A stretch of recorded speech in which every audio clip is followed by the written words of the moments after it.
Sicuramente per molti che hanno avuto la fortuna di incontrarlo e di sentirlo cantare alla Scala ci sarà un po' di nostalgia, ma anche, penso, di curiosità nel ricordare quei momenti scaligeri che sono sempre stati per Franco assolutamente trionfali. Il DVD avrà anche un'appendice rappresentata da alcuni filmati simpatici che si possono trovare anche su internet e che comunque testimoniano una volta di più la grandezza di Franco. Durerà circa 1 ora e 10 minuti questo DVD. Devo dirvi che purtroppo ci sono 6 o 7 immagini che non sono venute come avremmo voluto e ve ne chiedo scusa. Al termine del DVD ci sarà l'intervento del dottor Giancarlo Landini, che commenterà quanto sentito e visto e annuncerà una sorpresa di 15 minuti che, proprio perché sorpresa, non sarà anticipata da me. Di seguito avremo un momento importante rappresentato da quello che noi chiamiamo le testimonianze.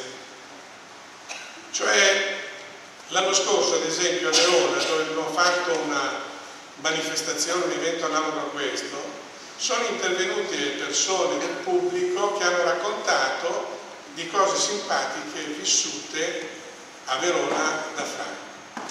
E ad esempio l'anno scorso la signora Olivero, che abbiamo il piacere e l'onore di avere qui con noi oggi, con una telefonata in diretta ha saputo cogliere e attirare l'attenzione delle quasi 300 persone che erano in quell'occasione presenti. Chiederemo alla signora una testimonianza di queste circostanze. Ecco, detto questo, Loretta Di Lelio Corelli gradisce nell'occasione concludere questo incontro di oggi offrendo un aperitivo a tutti i convenuti. E questo, secondo me, per uscire dai canoni della ufficialità, nel senso che è una grande famiglia che si è trovata con un denominatore comune rappresentato da un grande artista. Vi auguro di apprezzare quello che è stato fatto, peraltro se ci fossero critiche ben vengano, si impara sempre. Grazie.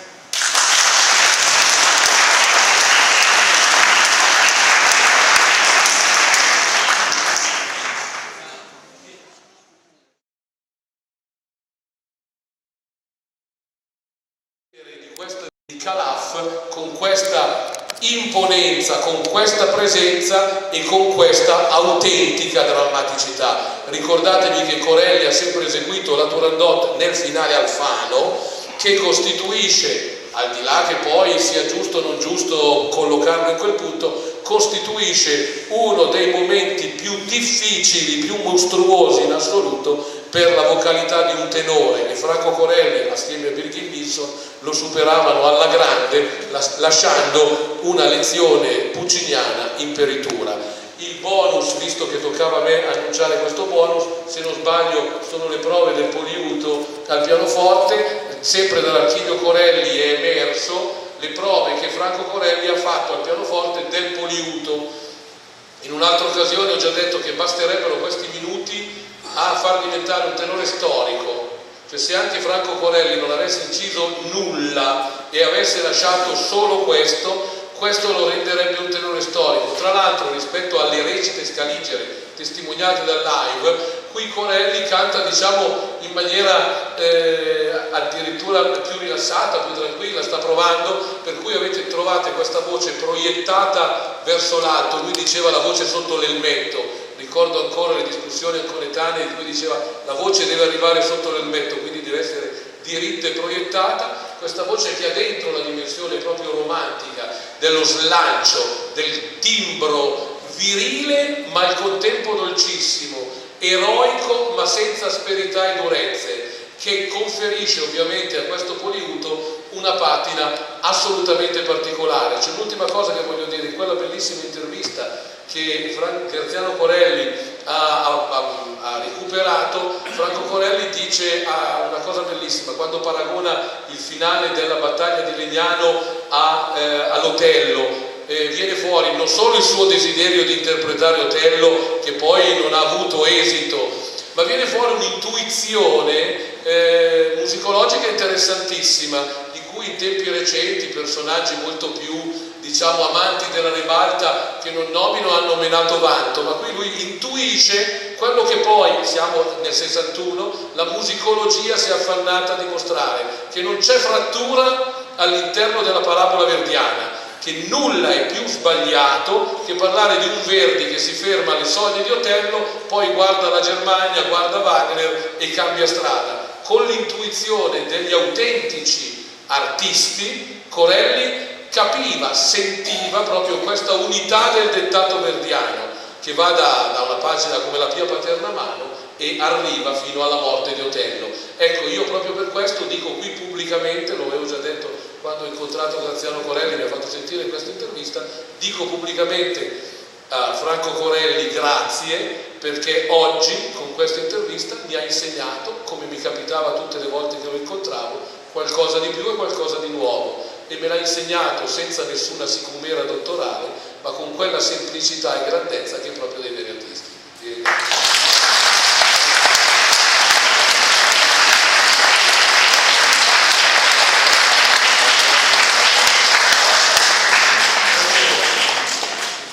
Ascoltiamo ora queste prove di studio e a differenza di altra circostanza, in altra circostanza, facciamo ascoltare un brano al pianoforte e subito dopo l'interpretazione del 7 dicembre alla Scala, lo stesso brano riportato.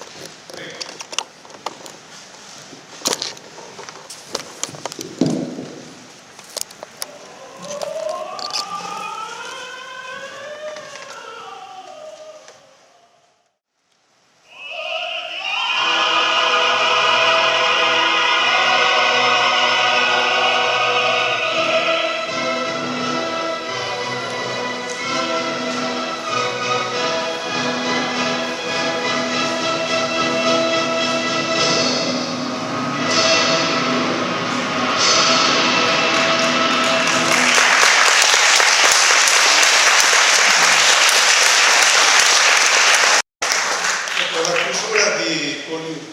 Non era stata mai rappresentata in occasioni precedenti. Questa volta abbiamo voluto inserirla perché quest'anno è anche l'anniversario della morte trentennale di Maria Callas e di Ettore Bastianelli, i 40 anni di Ettore Bastianelli. In effetti, per chi ha vissuto le recite scaligere, questi tre personaggi in questo ultimo pezzo emozionano e commuovono sempre. Io personalmente, quando li sento cantare in questa chiusa, Franco usava un termine, mi viene la strozza, no? Quindi c'è questa grossa emozione che si prova per questi tre grandissimi personaggi. A questo punto, per chiudere il nostro incontro in sala, poi continua, anche se i tempi sono un po' tiranni in questo caso, ma continua di là, aprivo questa parentesi legata alle testimonianze e vorrei, per rompere il ghiaccio, leggere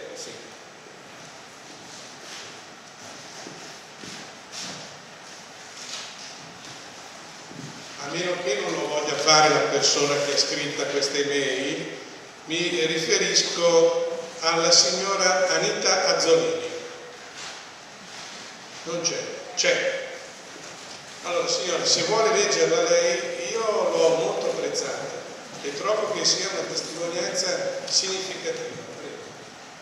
Gentili signori, con grande piacere la mia mamma ed io parteciperemo al concerto in oggetto.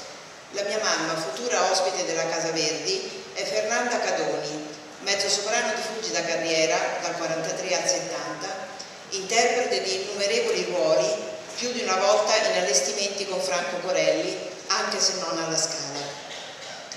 La sua memoria, carente ormai, mantiene vivido però il ricordo dei grandi interpreti con i quali ha avuto il piacere e l'onore di cantare. Tanto più gradita dunque l'occasione di riascoltare l'irripetibile voce, il timbro caldo e la parola magistralmente porta di Corelli.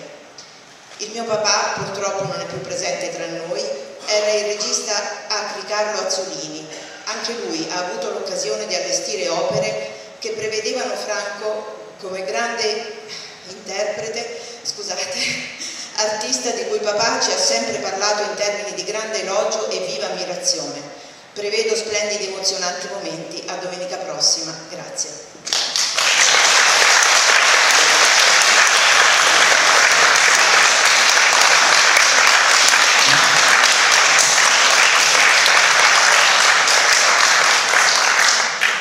Sentiamo la signora Olivero.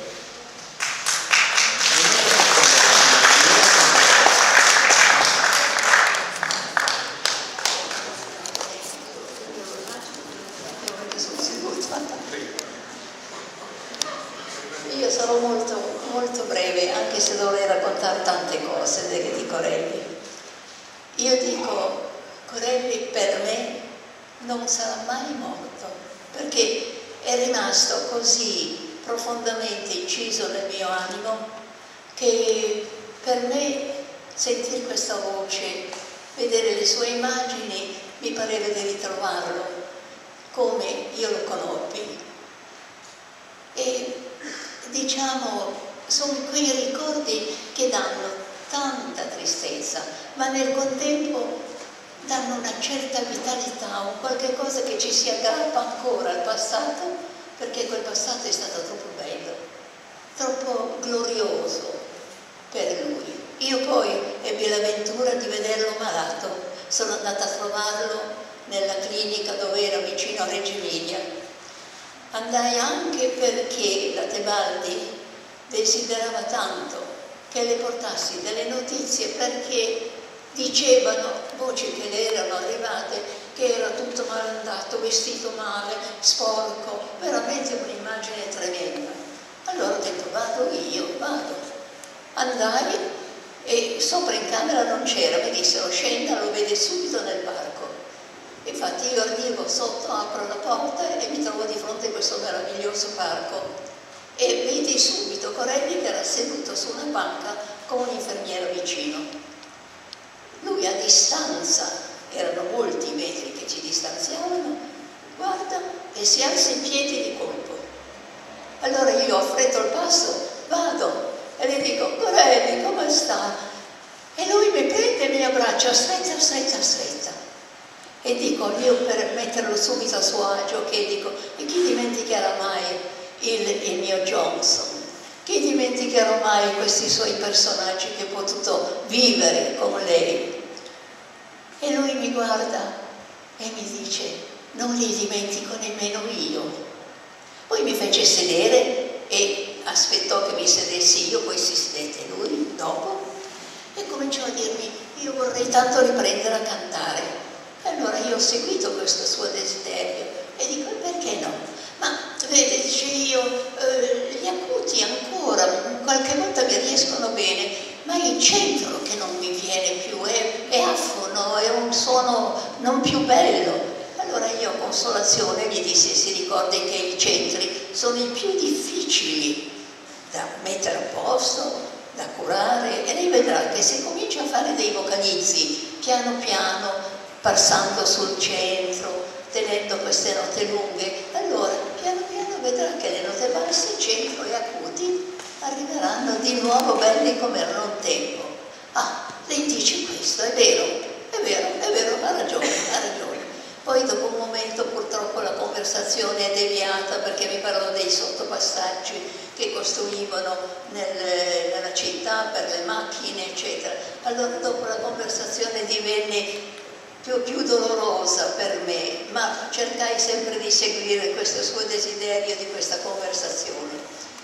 Poi si alzò e mi disse se vuole andare, aveva capito che io dovevo anche andare dopo tanto tempo che ero rimasta con lui, e mi accompagnò e mi fece sedere in un'altra panchina e era vicino all'uscita.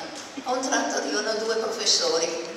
Allora mi ricordo che si fermano davanti, guardano Corelli e gli dicono, beh, come va questa testa qui? E un professore le fece tac, così.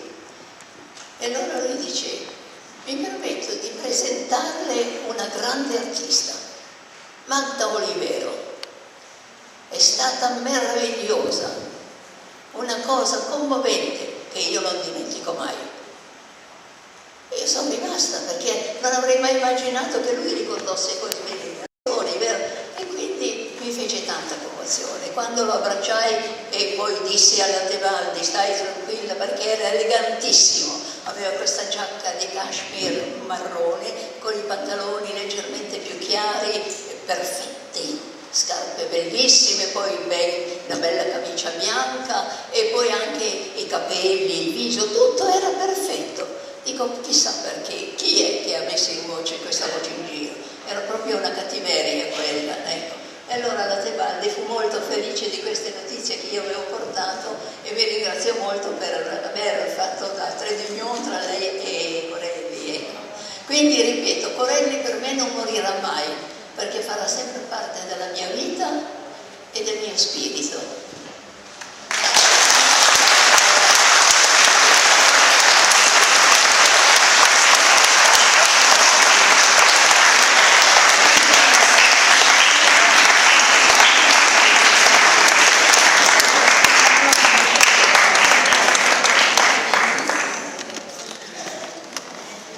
C'è qualche ulteriore contributo?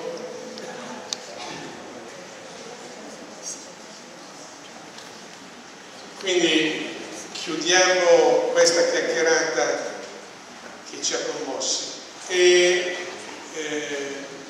con calma vi invito a trasferirvi nella sala toscanina.